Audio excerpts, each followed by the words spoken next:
one of the reasons that I think that all of us have a problem is that time constraints and everything else mean that we are in a position where, although we want to give the best service and we want to find the best applicants, we do have a lot of things that make that difficult.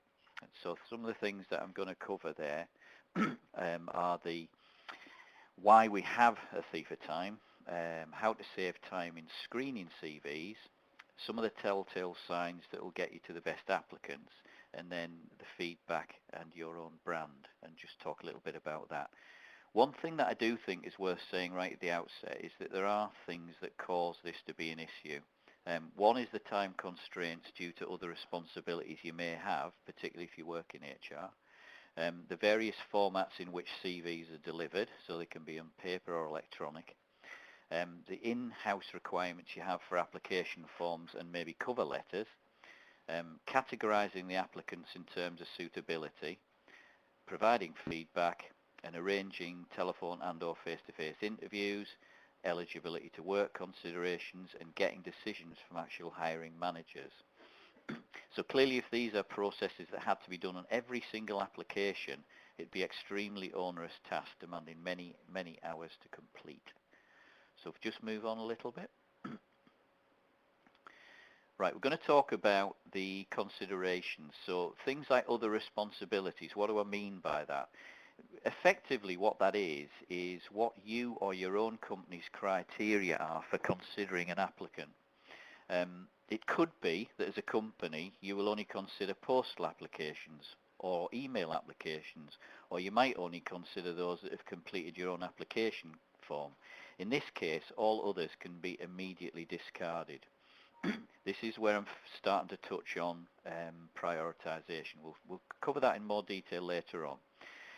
You may from experience know that staff with no transport of their own cannot easily get to your location. That might be another reason that you put them to one side. Could be that you only take people who've actually done that exact job before. And you may refuse applications with no covering letter. You might not accept applicants resident in other countries who require sponsorship. And then are you personally pedantic about CV formats? Are there unwritten rules about format and layout? And that could be things like being misspelt or other things. Then there's the other thing is, do you actually have unpublished criteria such as age or sex preferences? Hopefully all of us have a good understanding of age and sex discrimination, and I don't profess to be an expert on it, but I think everyone's aware that there are circumstances in which a particular sex could be favoured.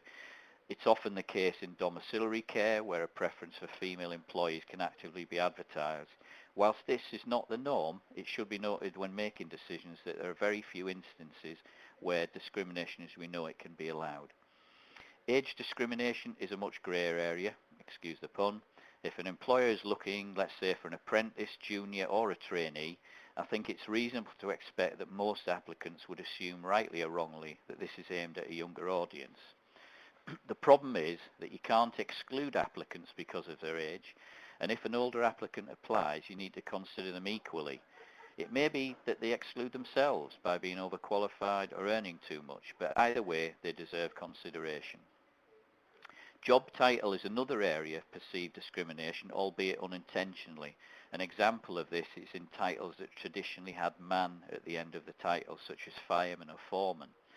And whilst most people accept that both genders can apply, some professions have already addressed this by moving to things like firefighters, and though foreman remains a non-gender title in common usage, this does work both ways, and we've always talk of midwives when in fact nothing precludes male applications.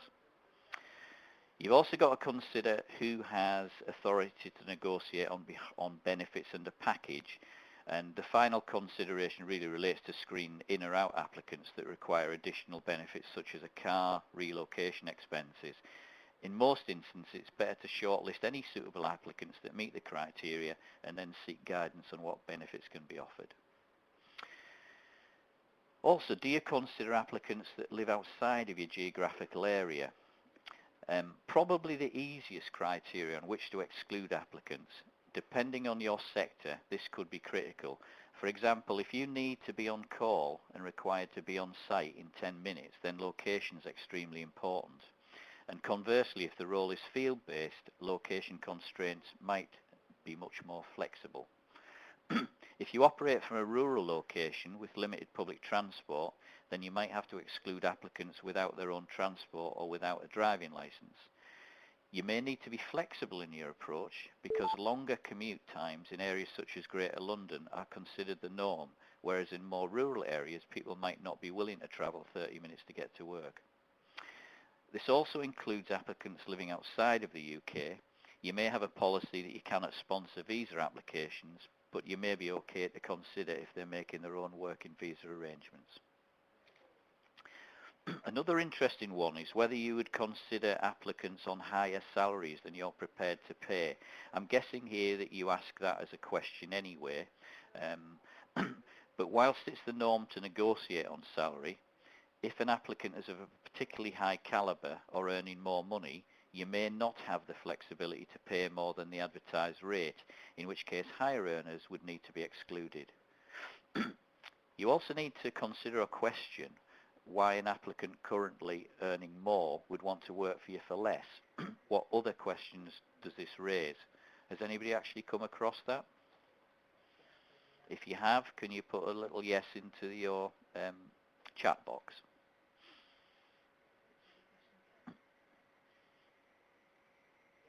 Okay, so people have come across that, and it does definitely cause an issue.